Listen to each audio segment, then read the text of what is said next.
स्वागत है आप सभी का बजिंग न्यूज पर। एक नजर डाल लेते हैं बाजार के ताजा हाल पर। निफ्टी 50 के करंट लेवल्स को देखें तो 8577 के करीब निफ्टी कर रहा है कामकाज, एक बार फिर से दिन के उच्चतम स्तरों के करीब पहुंचता हुआ।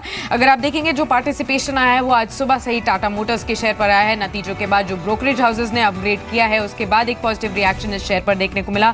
साथ ही जी एंटरटेनमेंट में आज अच्छा रुझान है, 4% तक की तेजी देखने को मिल रही है। टाटा मोटर्स, डीवीआर, हीरो मोटो और साथ ही एलएनटी जैसे शेयरों में भी 2 से 3% तक की तेजी देखने को मिल रही है। लेकिन अभी जो प्रेशर पॉइंट्स बने हुए हैं वो हैं टेक्नोलॉजी स्पेस से। जी हां, HCL technologies, tech Mahindra, TCS, Wipro जैसे शेयर्स हैं जहां पर अभी भी वीकनेस देखने को मिल रही है 2 से 3% तक की। साथ ही भारतीय इंफ्राटेल पे भी कहीं ना कहीं वीकनेस देखने को मिल रही है। फार्मा क्षेत्र में आज काफी वीकनेस देखने को मिल रही है। ल्यूपिन अगर आप शेयर देखेंगे तो 2 से 2.25% तक की वीकनेस यहां पर भी देखने को मिल रही है।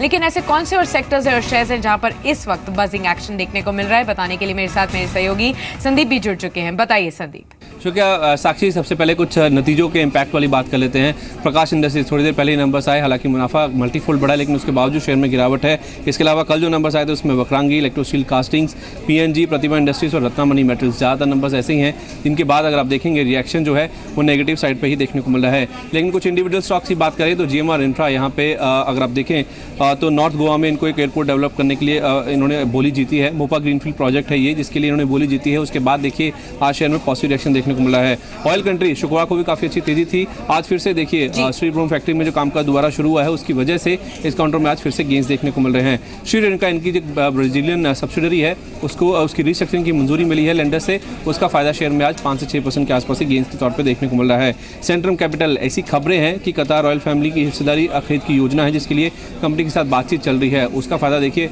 स्टॉक में आज गेंस के तौर पर देखने को मिला है। अलंकित, इस कंपनी के भी नंबर्स आए थे, हालांकि नंबर्स इतने अच्छे नहीं थे, लेकिन इस कंपनी के बोर्ड ने बोनस और साथ ही साथ स्टॉक स्प्लिट को मंजूरी दी है। उस खबर को शेयर ने पसंद किया है और उसके बाद देखिए 4% तक के गेंस यहां देखने को मिले हैं। कुछ नेगेटिव साइड के स्टॉक्स अगर आप देखें तो जीयूएल ऑफशोर, क्विप्पो की कंपनी के एसेट खरीद की योजना है, श्री इंफ्रा की एक सब्सिडरी है, उस खबर के बाद इस काउंटर में नेगेटिव रिएक्शन देखने को मिला है। क्लैरिस लाइफ साइंसेज, इसके लिए एक एएनडी का अप्रूवल मिला जो कि पॉजिटिव खबर है, लेकिन अहमदाबाद यूनिट को फॉर्म 43 मिला है 5 ऑब्जर्वेशन के साथ, उसके ऊपर बाजार ने ज्यादा रिएक्ट किया है और शेयर देखिए आज भी करीब 5% के आसपास ही कमजोरी आपको दिखाता नजर आएगा।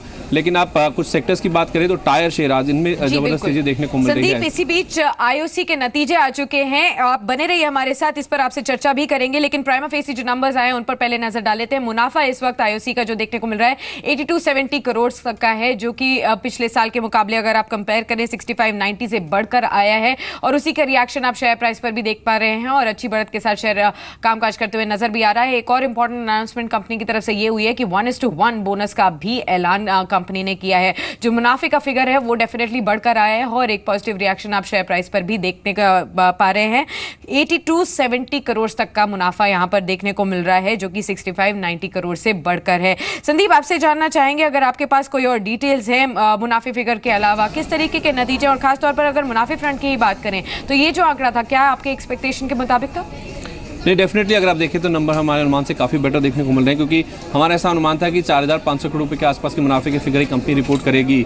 देखिए नंबर्स में इस बार काफ़ी बड़ा वेरिएशन होने वाला था। क्वार्टर ऑन क्वार्टर अगर हम एनालाइज नंबर्स को कर रहे थे और पिछले बार अगर आप देखें, चूंकि देश की सबसे बड़ी रिफाइनिंग कंपनी है ये, सरकारी कंपनी है, वो इनको क्रूड की जिस तरह से मूवमेंट थी, बड़े इन्वेंट्री घाटे हुए थे पिछली बार अगर आप देखें। जो रिफाइनिंग मार्जिन से यही कारण था कि केवल $3 के आसपास के थे। हमारा ऐसा अनुमान था कि $60 प्रति बैरल के आसपास के जो जीएरएम से कंपनी रिपोर्ट कर सकती है, लेकिन जिस तरह के नंबर्स मुनाफे फ्रंट पे देखने को मिल रहे हैं 8270 करोड़ रुपए के आसपास के, उस डेफिनेटली दर्शा रहे हैं कि इन्वेंट्री गेन का जो नंबर है वो शायद इस बार काफ़ी बड़ा देखने को मिल सकता है, जिसकी वजह से जो हमारा अनुमान है $60 प्रति बैरल के आसपास का जीएरएम्स का, उसके ऊपर के नंबर्स कहीं ना कहीं इस कंपनी रिपोर्ट किए होंगे, जिसकी वजह से मुनाफे में इतना बड़ा पुश इस बार देखने को मिला। क्योंकि पिछली बार अगर आपको याद हो तो इन्वेंट्री लॉसेस की वजह से इस कंपनी के जो नंबर्स हैं खासतौर पर प्रॉफिटेबिलिटी के फ्रंट पे उस पर एक भारी मार पड़ी थी। इसीलिए अगर आप देखें जो बेस है वो काफ़ी छोटा है, 1250 करोड़ रुपए के आसपास का, तो इन्वेंट्री गेन का और जीएरएम का नंबर है जो देखना होगा, जिसकी वजह से शायद मुनाफे में इतना बड़ा पुश देखने को मिला। जीआरएम का नंबर आ चुका है $9.98 टू द बैरल की ग्रॉस रिफाइनिंग मार्जिन इस वक्त रहे हैं, जो कि जो हमारा अनुमान था $7 प्रति बैरल का,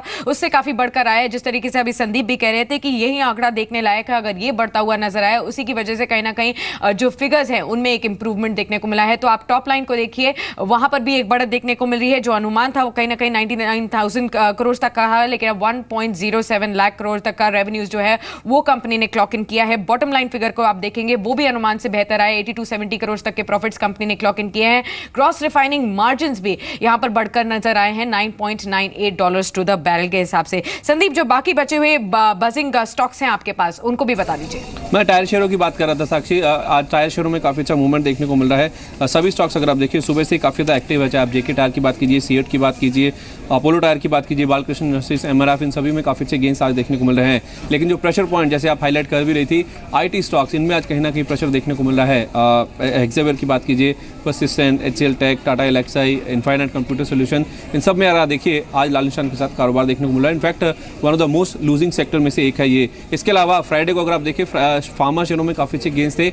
आज ये सारे जो स्टॉक्स हैं कहीं ना कहीं रिवर्सल दिखा रहे हैं। क्लैरिस लाइफ साइंसेज तो एक कंपनी है ही जिसके ऊपर खबर है, जिसकी वजह से वो गिरावट की चपेट में है। लेकिन इसके अलावा भी देखिए न्यूलैंड लैब्स, स्ट्राइड, सासुन, लुपिन, डिविस और एस्ट्राजेनेका, ये कुछ ऐसे काउंटर्स है फार्मा स्पेस में जो कि काफ़ी ज़्यादा गिरावट आज दिखा रहे हैं। लेकिन कुछ मिड कैप साइड के आइडियाज़ जो कि बाजार की कमजोरी के बावजूद भी काफ़ी एक्टिव हैं, उसमें मल्लू पेपर, महामा steel, Donear industries, TGB banquets, BPL और एमआरओ टेक, जिसे हमने सुपर शेयर के तौर पे बताया था। कमजोर बाजार के बावजूद भी देखिए इनमें आज वॉल्यूम बेस्ड बाइंग इंटरेस्ट देखने को मिल रहा है। जी बिल्कुल, बहुत बहुत शुक्रिया संदीप इन पूरी आंकड़ों को समझाने के लिए।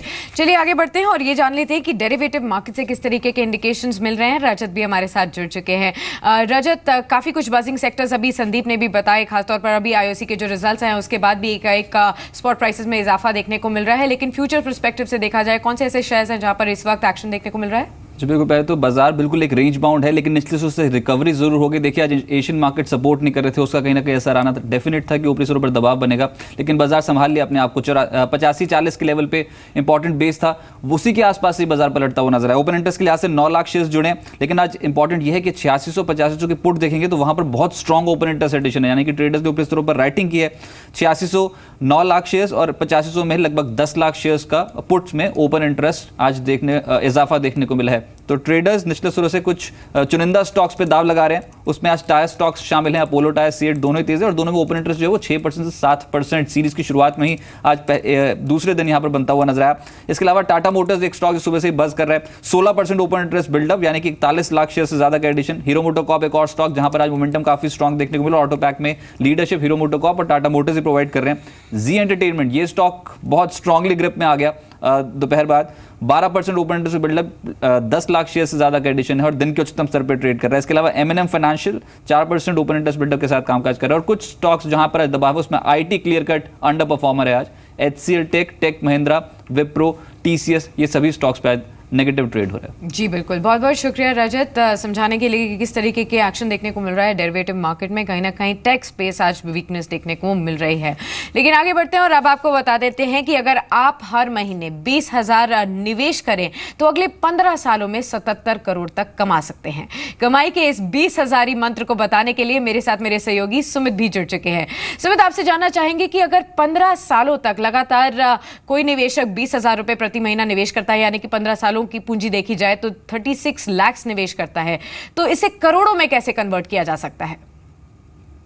देखिए, बाजार के लिए दो ही चीज़ें बहुत अहम होती है, एक होता है डिसिप्लिन और दूसरा होता है परसिस्टेंटली। अगर आप जो आपका रकम का निवेश है वो आप कर रहे हैं, यानी कोई भी रकम का निवेश सही चुनाव के साथ किसी भी शेयर में अगर आप करते हैं और परसिस्टेंटली करते हैं, यानी कि एक डिसिप्लिन के साथ करते हैं, तो आपको एक अच्छा रिटर्न ज़रूर आता है। इसी तरह का एक औसत जो आंकलन है वो ये है कि करीब 20,000 रुपये अगर आप 15 साल तक निवेश करते हैं तो 12% के रिटर्न के साथ ये करीब 1 करोड़ रुपये के आसपास बैठते हैं।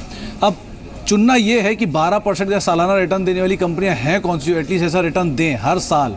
तो कुछ कंपनियां हमने चुनी हैं जिन्होंने पिछले 15 साल में एटलीस्ट 12% रिटर्न से ज़्यादा रिटर्न दिया है और अभी भी उनकी जो फंडामेंटल है वो काफ़ी इंटैक्ट है। पहला नाम जो आता है वो है HDFC लिमिटेड का। आज भी इस पूरे स्पेस की सबसे अच्छी कंपनी मानी जाती है, सबसे अच्छे एसेट क्वालिटी इस कंपनी के हैं। करीब 23% का सालाना रिटर्न औसत इस कंपनी ने दिया है पिछले 15 साल के दौरान। रफली 36 लाख रुपए का निवेश अगर किया जाता 15 साल पहले, तो आज जो कहीं उसकी वैल्यू 3.5 करोड़ रुपए के आसपास बैठ गई होती, यानी कि ये शेयर ने पिछले 15 सालों में 36 लाख रुपए के निवेश को बना दिया होता, 15 करोड़ करीब 3.5 करोड़ रुपए के आसपास। इसके अलावा जो दूसरा नाम है वो है टाटा मोटर्स का। टाटा मोटर्स ने भी आज एक नया हाई बनाया है, लगातार तेज़ी दिखाई है। करीब 35% का सालाना रिटर्न इस शेयर ने दिया है, एक ज़ोरदार तेज़ी के साथ करीब 36 लाख रुपए जो कि पिछले 15 साल के दौरान निवेश किए गए होते 20,000 रुपये महीने के हिसाब से, वो अब तक बन गए होते 12.5 करोड़ रुपए के आसपास। तो एक शानदार रिटर्न यहाँ पर भी आता दिखाई पड़ा। इसके अलावा कुछ और कंपनी की बात है, उसमें SBI है, स्टेट बैंक ऑफ इंडिया, सरकारी बैंकों के दिग्गज बैंक माना जाता है। करीब 25% के आसपास का सालाना रिटर्न इस बैंक ने भी दिया है। और यहाँ पर भी 36 लाख रुपए की निवेश की हुई पूंजी की वैल्यू रफली 3 करोड़ 10 लाख रुपए के आसपास पहुंच चुकी होती है। तो एक अच्छा मतलब माफ कीजिए 4 करोड़ रुपए के आसपास पहुंच गई होती है। तो एक जोरदार रिटर्न इसने भी दिया है। अब सबसे एग्जॉर्बिटेंट रिटर्न देने वाली कंपनी है लुपिन, रफली 50% का सालाना रिटर्न दिया है। हो सकता है किसी साल इसमें रिटर्न खराब भी आया हो, लेकिन किसी साल इसका रिटर्न बहुत अच्छा भी आया है। तो ये ऑन एन एवरेज करीब 50% रिटर्न इससे साल दर साल दिया है। और 36 लाख रुपए के निवेश की वैल्यू करीब 77 करोड़ रुपए के आसपास बन गई होती इसी निवेश के साथ, अगर कंसिस्टेंटली इसमें निवेश किया जाता पिछले 15 साल के दौरान। और इसके अलावा इसी स्पेस की फार्मा स्पेस की कंपनी सिप्ला, करीब 16% का ऑन एन एवरेज रिटर्न इसने भी दिया है। यहाँ पर भी 36 लाख रुपए के आसपास के निवेश की वैल्यू 1.5 करोड़ रुपए के आसपास पहुंच चुकी है।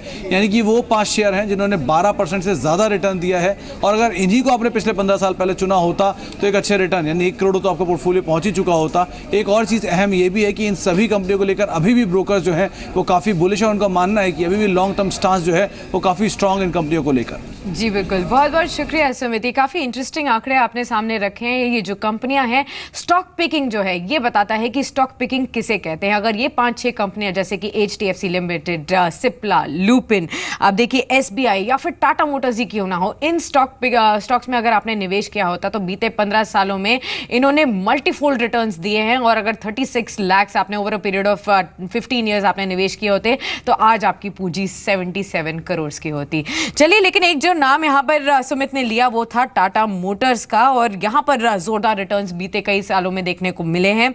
आज भी अगर देखा जाए तो ये 52 वीक्स के हाई पर ही कामकाज करते हुए नजर आ रहा है। नतीजे आए थे, नतीजे ठीक ठाक थे, लेकिन उसके बाद जो आज तेजी आई है उसके पीछे की वजह क्या है, ये बताने के लिए अंचल अब हमारे साथ मौजूद हैं। बताइए अंचल।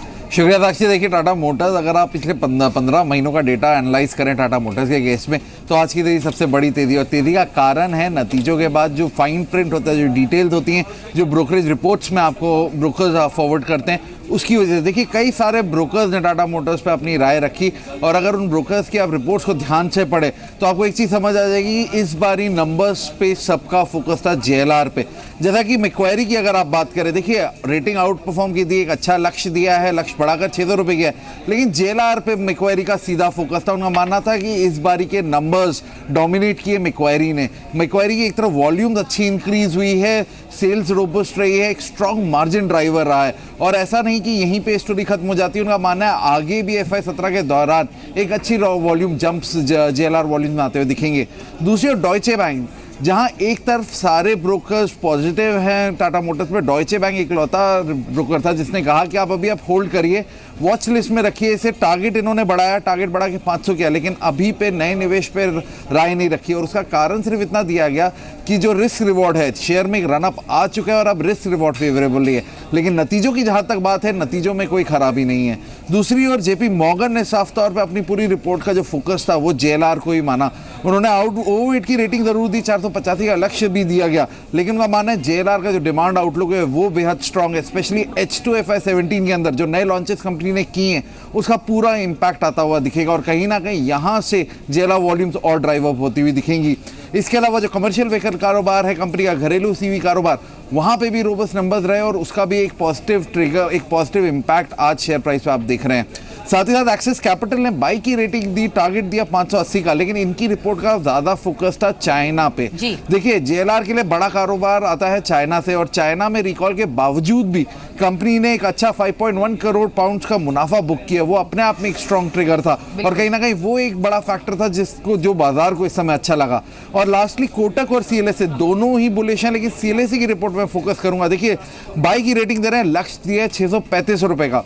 उनका मानना है टाटा मोटर्स की जो स्टोरी है यहाँ एंड नहीं हो रही। FY 17, FY 18, FY 19 ये 3 साल एक स्ट्रॉन्ग सेल्स रहेगी, EPS अनुमान को बढ़ाएगा, ये भी एक ट्रिगर था जिसकी वजह से आज शेयर प्राइस में अब तेजी देख रहे हैं। जी बिल्कुल, बहुत बहुत शुक्रिया अंचल बताने के लिए कि जो टाटा मोटर्स में तेजी देखी जा रही है वो ब्रोकरेज हाउसेस के अपग्रेड के बाद देखने को मिल रही है, और आगे जाते हुए भी स्ट्रॉन्ग टारगेट्स की ही वो उम्मीद कर रहे हैं।